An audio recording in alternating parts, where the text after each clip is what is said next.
नमस्कार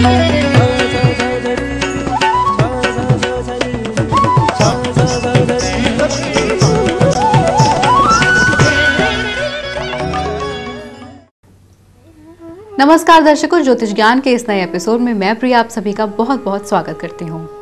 दर्शकों, हम में से ऐसे बहुत से लोग होते हैं जो अपना नया व्यवसाय शुरू करते हैं, फैक्ट्रीज खोलते हैं या फिर दुकानें खोलते हैं, लेकिन ये बिजनेस जो है उतना फल फूल नहीं पाता। ऐसे में वास्तुशास्त्र हमारी कैसे मदद कर सकता है, ये जानकारी देने के लिए हमारे साथ स्टूडियो में है पंडित वी.के. शास्त्री जी। पंडित जी, सबसे पहले तो आपसे यही जानना चाहेंगे कि अगर कोई इंसान जो है नया बिजनेस अपना शुरू कर रहा है, फैक्ट्री खोल रहा है, दुकान खोल रहा है, तो उसमें जो है वास्तुशास्त्र मोटे मोटे तौर पे कैसे मदद कर सकता है?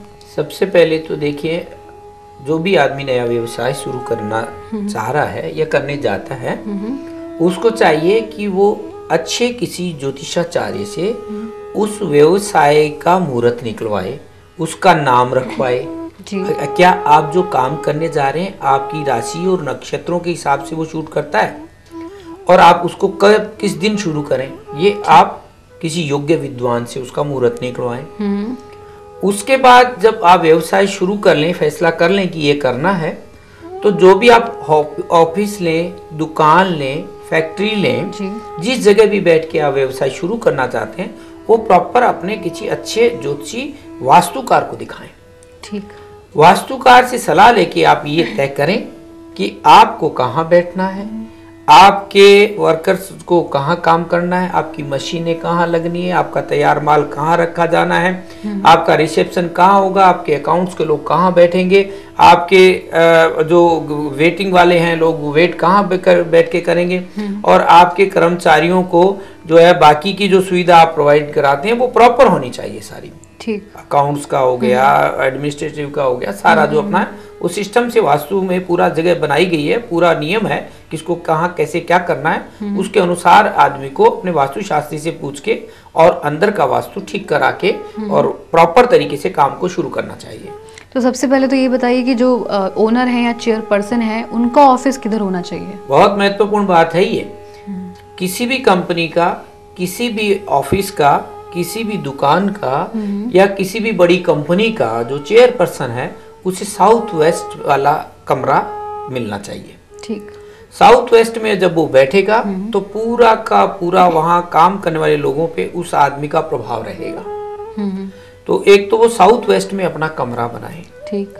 दूसरा, ये कोशिश करे कि दरवाजा खुलते ही चेयरपर्सन आपको दिखाई ना दे। ठीक।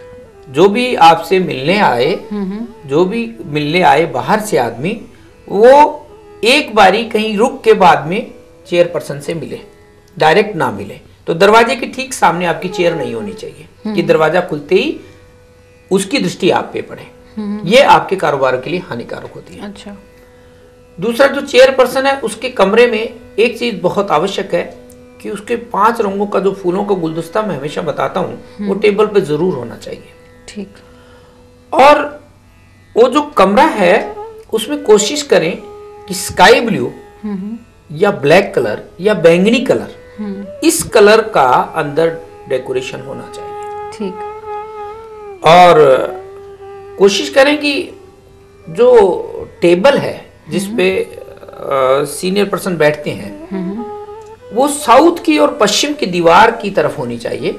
उनकी कुर्सी उस दिशा में होनी चाहिए। जो नॉर्थ और ईस्ट का हिस्सा है वो या तो खाली रहे या आए हुए गेस्ट बैठने के लिए हो सकता है।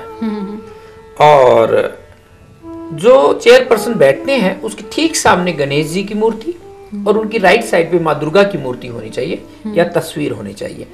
तो सामने गणेश जी रहेंगे और दाहिनी भुजा पे अगर माँ दुर्गा रहेगी तो व्यवसाय में तो लाभ होगा ही, कॉन्फिडेंस भी बढ़ेगा और जो वो आदमी काम करेगा उसमें उसे कामयाबी अवश्य मिलेगी। पंडित जी, जैसे कि घर में ड्राइंग रूम होता है वैसे ही ऑफिस का रिसेप्शन होता है, तो ये बताइए कि रिसेप्शन जो है वो सही जगह उसके लिए कौन सी है? रिसेप्शन के लिए सबसे सही जगह है नॉर्थ ईस्ट। नॉर्थ ईस्ट का जो कोना है उसमें आप रिसेप्शन बना सकते हैं। रिसेप्शन पे लेकिन एक बात का जरूर ख्याल रखिए कि वहाँ सफाई प्रॉपर होनी चाहिए। ठीक। और वहाँ जो कलर है उसका भी कुछ ख्याल रखें। वहाँ जो नॉर्थ ईस्ट का कोना जहाँ रिसेप्शन आप बनाने जा रहे हैं, उसके आगे या तो मंदिर बन जाए छोटा सा तो ज्यादा बढ़िया होता है, और वो नॉर्थ ईस्ट में हो जाए, ये थोड़ा नॉर्थ साइड में हो जाए रिसेप्शन, या ये ईस्ट की साइड में हो जाए, प्रॉपर नॉर्थ ईस्ट है उसमें एक मंदिर भी हो जाए तो ज्यादा अच्छा होता है। अच्छा। और अगर मंदिर की जगह आपकी फैक्ट्री के बाहर कई लोग मंदिर बना लेते हैं, है ना, या मंदिर की जगह बना दी गई है तो फिर ये थोड़ा सा आगे रिसेप्शन उससे थोड़ा आगे बना दिया जाए। ठीक। वो तो ये नॉर्थ में बन जाए या ईस्ट में बन जाए, या नॉर्थ ईस्ट में बन जाए, लेकिन एकदम जो नॉर्थ ईस्ट है वो थोड़ा मंदिर के लिए और पानी के लिए छोड़ देना चाहिए। तो ये जो है रिसेप्शन ऐसे बनना चाहिए। और रिसेप्शन के आसपास जो कलर है वो पीला या कोशिश करें लाल रंग हो। ठीक। पीला या लाल रंग वहां आपका जो फर्नीचर है उसका हो तो वो बहुत फायदेमंद रहता है। ब्लैक कलर के कई बार ये काउंटर बन जाते हैं, वो ब्लैक कलर का काउंटर नॉर्थ ईस्ट में नहीं रखना चाहिए, वो बहुत हानिकारक होता है। वैसे फैक्ट्रीज में जैसे मशीनरी वगैरह होती है तो उसका भी कोई एक जगह होती है? होती है। देखिए जो मशीनें हैं, जो बड़ी बड़ी मशीनें हैं, वो हमेशा दक्षिण और पश्चिम की दीवार की सट के रखनी चाहिए। ठीक। जनरेटर है और जो बॉयलर है, भट्टी है अग्नि से चलने वाली, ये अग्नि कोण में होनी चाहिए, यानी पूरब और दक्षिण के कोने में होनी चाहिए। और कई की कंपनियों में क्या होता है कि तैयार माल जो है वो बिकता ही नहीं है। हाँ बिल्कुल। तो उनकी बड़ी समस्या आजकल आ रही है कि सर माल तैयार पड़ा है, कंपनी के ऑर्डर्स ही नहीं है, अब तो क्या करें, कर्मचारी खाली बैठे हैं। तो उनमें वो लोगों की यहाँ एक कमी हमने पाई है, देखी है, मेरे अनुभव में आया है ये, कि वो जो तैयार माल है वो प्रॉपर जगह नहीं रखा होता। तो कई बार आप तैयार माल को अगर साउथ वेस्ट में रख देते हैं या साउथ वाली दिशा में रख देते हैं तो आपका माल बिकता नहीं है। अच्छा। तो आपको चाहिए कि आप नॉर्थ और वेस्ट के कोने में तैयार माल को रखें, तो आपका माल तुरंत बिकेगा, उसका दाम भी बढ़िया मिलेगा और ऑर्डर भी और मिलेंगे। अच्छा, कुछ ऐसा हो सकता है कि जैसे तैयार जो करते हैं माल उसका कुछ पैकेज जो है उसका कलर ऐसा रखें कि उसमें फायदा मिले बिकने में? देखिए इसमें कोई संशय नहीं है कि देखना ये कि क्या वो माल डोमेस्टिक मार्केट में जा रहा है या एक्सपोर्ट हो रहा है। अच्छा। अगर एक्सपोर्ट आप कोई चीज करते हैं तो उसमें चंद्रमा का जो रंग होता है ना, स्काई ब्लू, हल्का सा ब्लू, जो मून चंद्रमा का, उस कलर की चीजें विदेश में एक्सपोर्ट करने में बड़ा फायदा होता है जी। और अगर देश में ही कहीं बेचना है तो उसमें फिर आप जो भी चीज बनाते हैं उसमें जो राशि या कंपनी का जो नाम है, कंपनी का क्या नाम है, उस कंपनी के नाम के अक्षर की एक राशि बनती है, वो राशि वाला आपका एक मार्का होना चाहिए। वो मार्का आपके डिब्बों पे होना चाहिए, पैकिंग में होना चाहिए, हर चीज पे वो होना चाहिए। तो ब्रांड नेम और चेयरपर्सन की राशि जी, और वो कंपनी में जो काम हो रहा है वो तीनों को मेल कर किया जाता है ज्योतिष में। मान लीजिए आप लोहे का काम करते हैं, लोहे का स्वामी शनि हो गया, कंपनी का नाम भी कुंभ राशि पे है तो उसका स्वामी भी शनि हो गया, मालिक का नाम भी मान लीजिए कुंभ राशि बन गई तो तीनों का शनि बन गया। अब मालिक की कुंडली में शनि नीच का है या शनि ऐसी जगह बैठ गया जहां कारक या लाभकारक नहीं है तो वो फिर नुकसानदेही हो जाता है। तो सबसे पहले जो कंपनी का मालिक है या जो व्यवसाय का मालिक है उसकी जन्म पत्री देखनी बहुत जरूरी है। उसमें जो ग्रह की दशा हो, जो ग्रह बढ़िया हो, 10वें घर का स्वामी, 7वें घर का स्वामी, 9वें घर का स्वामी, लाभ घर का स्वामी, दूसरे घर का स्वामी, जो बढ़िया स्थिति में हो उसके नाम से ब्रांड नेम रखना चाहिए। जो कंपनी के मालिक की कुंडली में जो ग्रह दशा अच्छी हो, जो ग्रह बढ़िया हो, उससे संबंधित काम करना चाहिए और उसी के आधार पे डब्बों का रंग, फैक्ट्री के अंदर जो है दूसरा जो कलर है वो उस हिसाब से ही रखना चाहिए। अच्छा, जब हम कोई नया बिजनेस शुरू कर रहे हैं तो उसमें जो है नाम रखते हैं, इसका कैसे मदद कर सकता है इसमें? नाम तो देखिए यही है कि अब देखिए कोई अलग अलग काम है। अब जैसे आपको मान लीजिए कोई होटल व्यवसाय करना चाहता है, अब होटल व्यवसाय का होटल का स्वामी हो गया शुक्र। ठीक। कोई फिल्म बनाना चाहता है उसका स्वामी हो गया शुक्र। ठीक। तो आपको उसको शुक्र को प्रधानता देनी पड़ेगी जी। आप कोई फैशन डिजाइनर है, आप गारमेंट्स का काम करते हैं, फूलों का काम करते हैं और आप कोई इत्र इत्यादि परफ्यूम का काम करते हैं और आप कारपेट इत्यादि का काम करते हैं, तो जो ग्रह उसको उस काम को जो स्वामी है उसको आपको महत्व देना पड़ता है। इन सब में एक बहुत जरूरी चीज ये है कि वास्तु की जब हम बात करते हैं तो उसमें ज्योतिष जरूर आता है। जन्म पत्री बहुत महत्वपूर्ण है जी। जन्म पत्री के ग्रहों से ही आपका व्यवसाय चलता है। तो आपको ये देखना जरूरी है कि आपके ग्रह जिस काम के लिए आपको संकेत करते हैं वो ही कार्य आप करें जी, तो आप कामयाब हो जाएंगे।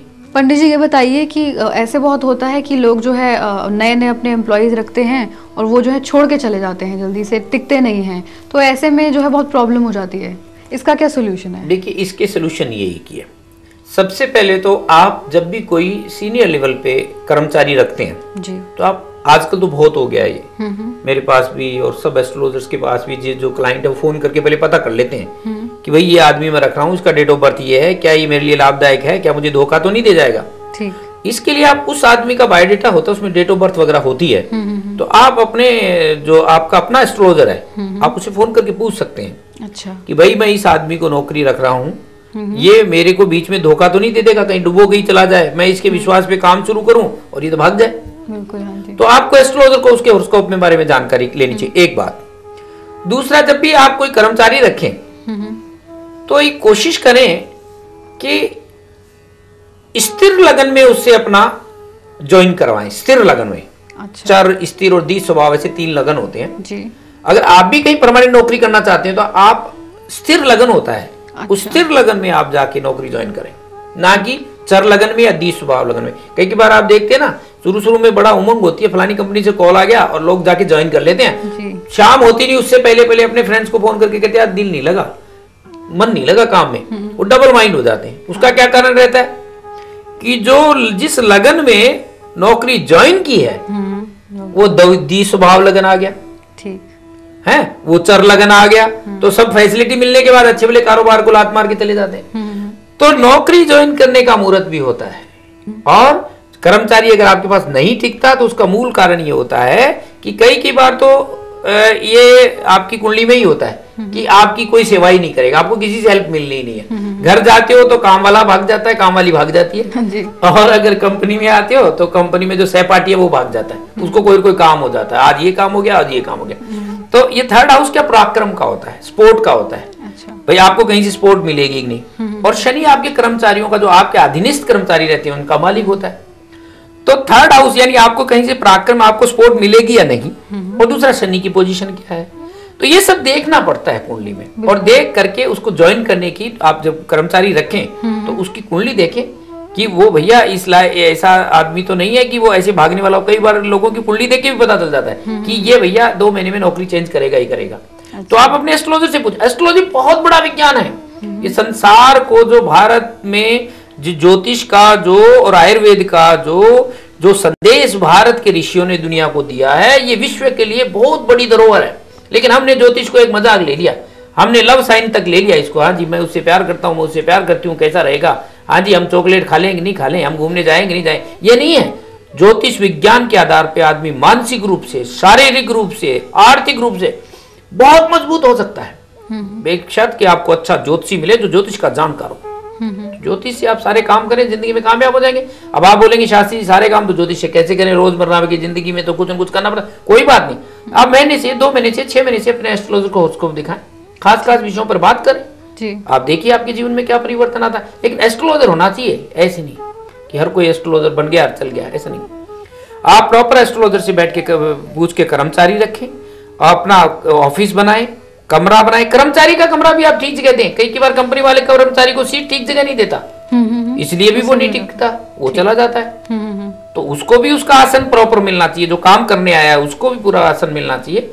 आपका भी अपना पूरा आसन प्रॉपर होना चाहिए, और ज्वाइनिंग का समय भी ठीक होना चाहिए। पंडित जी साथ में ये भी बता दीजिए कि अकाउंट्स का ऑफिस जो है कहाँ होना चाहिए। देखिए आपका जो अकाउंट है ना, वो कंपनी का बहुत महत्वपूर्ण होता है जी, उससे पूरा लक्ष्मी का संबंध जुड़ा होता है। वो नॉर्थ साइड में होना चाहिए, नॉर्थ या नॉर्थ ईस्ट में। और जितनी इंपॉर्टेंट फाइलें हैं जो महत्वपूर्ण है, चाहे बैंक से संबंधित है, चाहे कोई टैक्स से संबंधित है, वो आपकी नॉर्थ ईस्ट या नॉर्थ में रहनी चाहिए। ठीक। और अकाउंट्स का ऑफिस भी नॉर्थ या नॉर्थ ईस्ट में होना चाहिए। तो दर्शकों, आज हमने पंडित वी के शास्त्री जी से ये जानकारी ली कि कैसे हम अपने बिजनेस को और सक्सेसफुल बना सकते हैं और समृद्ध बना सकते हैं वास्तुशास्त्र और ज्योतिष शास्त्र के जरिए। अगर आपकी भी ऐसी कोई समस्या है या आप कोई सलाह लेना चाहते हैं तो आप पंडित वी के शास्त्री जी से संपर्क कर सकते हैं, उनसे अपॉइंटमेंट ले सकते हैं। उसके लिए इनका पता लिख लीजिए।